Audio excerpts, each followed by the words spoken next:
You know that feeling, right? That moment when you just feel like, nothing is going to get better. Like life itself is just working against you. Oh, absolutely. Yeah. It's a really universal feeling, I think. It really is.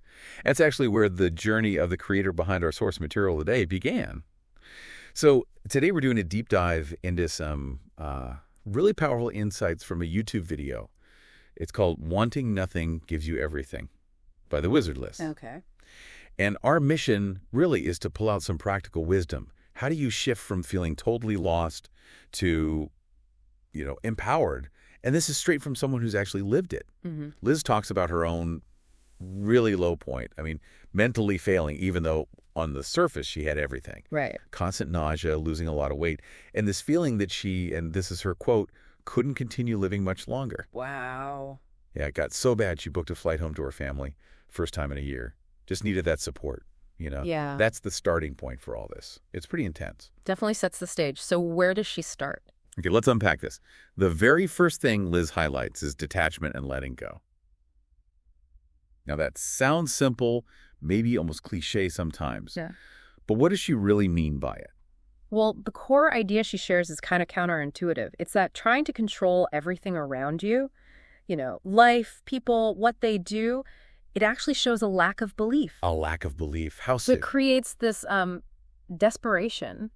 When you're clinging on to something so tightly, you're essentially telling the universe, I don't really believe this is mine. Okay, that makes sense. She uses a really vivid example, like, if you're holding on to a job or a partner so tightly, why are you scared they will go? Right. Because you don't believe you really have it. If you truly knew it was yours, that fear, that desperation, it just wouldn't be there. That's a powerful distinction. And then there's this moment she describes, Mm-hmm. getting the phrase, wanting nothing gives you everything. Yeah. While, talking to God in the woods, it acted as a sign for her. Yeah, a sign she needed to let go.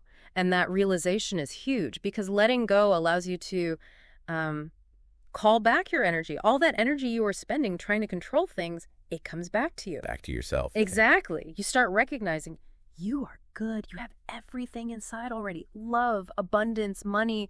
It's an internal state, not something you desperately need to grab from outside. It makes me think of that classic example. You stop obsessing over an ex. And suddenly they reappear. Exactly. It illustrates that release of desperate energy perfectly. But how do you actually do that when you're stuck in that clinging feeling? It really starts with shifting your focus. Our brains, they're wired to look for the negative, the lack. It's a survival thing, I guess. But Liz says we need to be stronger than that wiring. So instead of fixating on what you don't have, you make a conscious choice. Pivot to what you do have, right here, right now. Okay, so that internal shift, focusing inward, focusing on the present, that leads into her next point, right? Yeah. About divine guidance and trusting the path.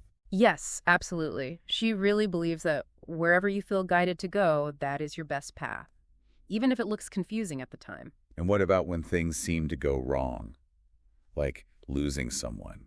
She offers this really comforting idea that maybe God removing someone from your life isn't failure or punishment. Maybe it's actually protection. That definitely shifts the perspective from loss to, maybe faith. Yeah. And she talks a lot about signs, things like angel numbers, those repeating numbers people see. Right, like 11 point is 11 or 2, 2, a 2. Exactly, or specific sentences you hear or dreams. Her point is that guidance is always there, but we have to open our eyes and start listening, look beyond just the surface stuff. She gives such a specific kind of mystical example of this, too, putting her hands on a tree. Oh yeah, in the woods, visualizing darkness leaving her body, going into the roots. And feeling like she was in a trance afterwards. Yeah. It really underscores her view that nature, these trees, the plants, are all living beings. And that connects directly to free will, interestingly. She stresses that you have to ask for help. Ask. Ask who or what? God, guides, nature itself, whatever resonates with you. The idea is they can't just interfere. You have to invite them in. Your free will is respected. That's interesting. So the power, or at least the initiation, is still with you. Always. Okay, so shifting from that sort of spiritual connection to the physical, Liz also talks about movement, exercise. Yeah. But it's more than just fitness for her, isn't it? Oh, definitely. She links exercise directly to energy. It connects energy to your body, makes you feel alive. How does she explain that? Well, she even mentions when your legs shake during a workout, that's energy moving. Stagnant energy, she says, when it's just stuck, leads to overthinking, depression. Because it has nowhere to go. Exactly. And she shares her own experience not exercising for 3 months and feeling awful. Then the huge difference daily movement made. It was profound for her. That really hits home. Yeah. Okay, so internal work, connection to guidance, physical energy.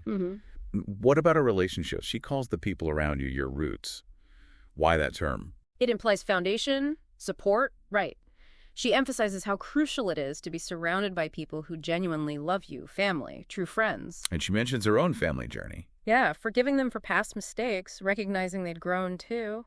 It's about understanding that people can change sometimes. So what if they don't? What if your family is toxic? Then her advice is pretty direct.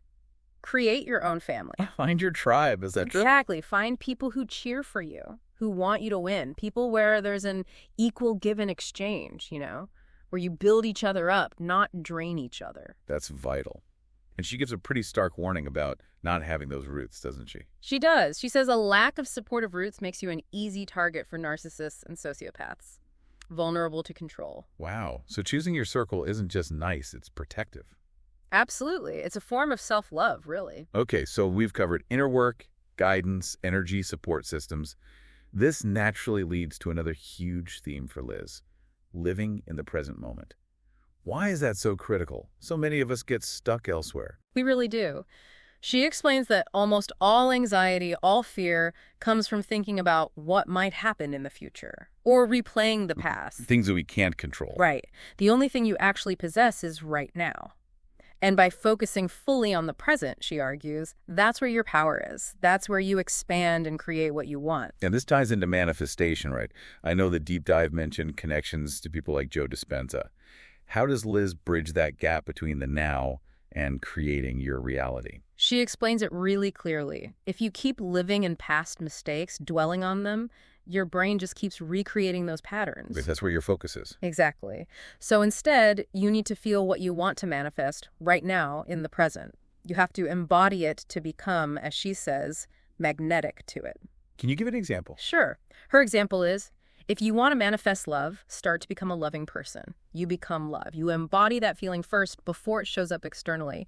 Your body, your energy field aligns with it. So it's less about wanting, more about being. Precisely. And this redefines abundance, too. It's not just about having lots of money. Right. It's about feeling abundant for what you already have. Mm. She contrasts these poor, rich people, never satisfied, always needing more, with genuinely abundant people. They might have less materially, but they feel fulfilled, happy with their lives. That suggests gratitude must be massive here. Oh, huge. Absolutely huge. Right. Linz really emphasizes being grateful for the everyday things. Your car, your apartment, having a job, even just the chance to study or learn something new. Things we totally take for granted. All the time. She says, seeing your life as a privilege instead of a dread makes it something beautiful. And she adds this thought, every day that you wake up is a blessing. God is not done with you. That's a really powerful reframe. Yeah. Okay, shifting slightly.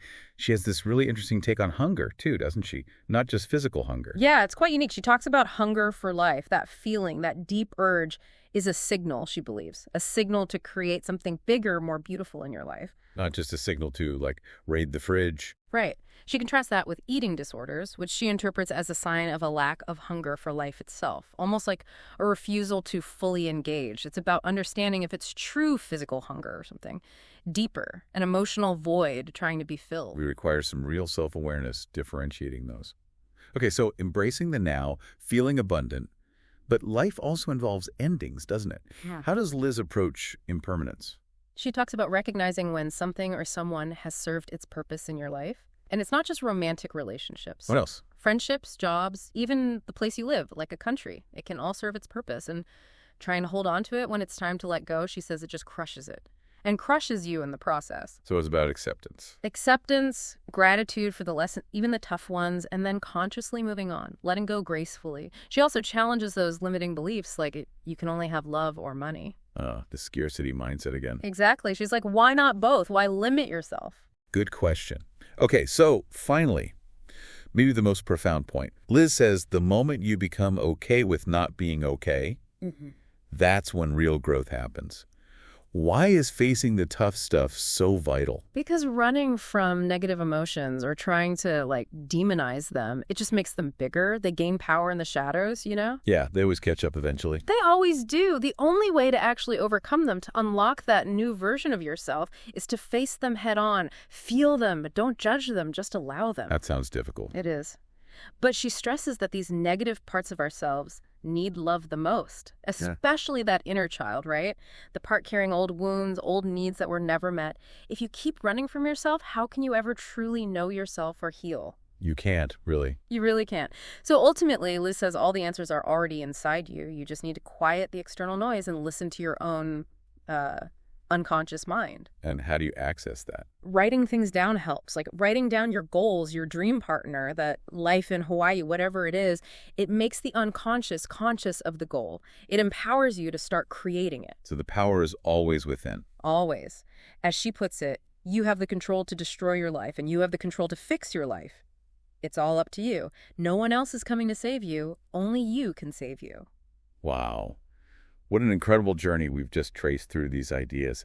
From detachment and letting go to trusting guidance, moving your energy, building those vital roots. And living in the now, manifesting from a place of being, accepting impermanence. And finally, embracing even the difficult emotions as the pathway to growth. It's quite a roadmap. It really is. It just keeps reinforcing that central message, doesn't it? That you are the creator of your reality. The power is within you to navigate whatever comes your way and build the life you truly desire. So as you go about your day after listening to this, here's something to think about. How might your own life shift, truly shift, if you started to believe, really believe, that everything you need is already inside you? And that maybe, just maybe, letting go is the most powerful act of creation there is.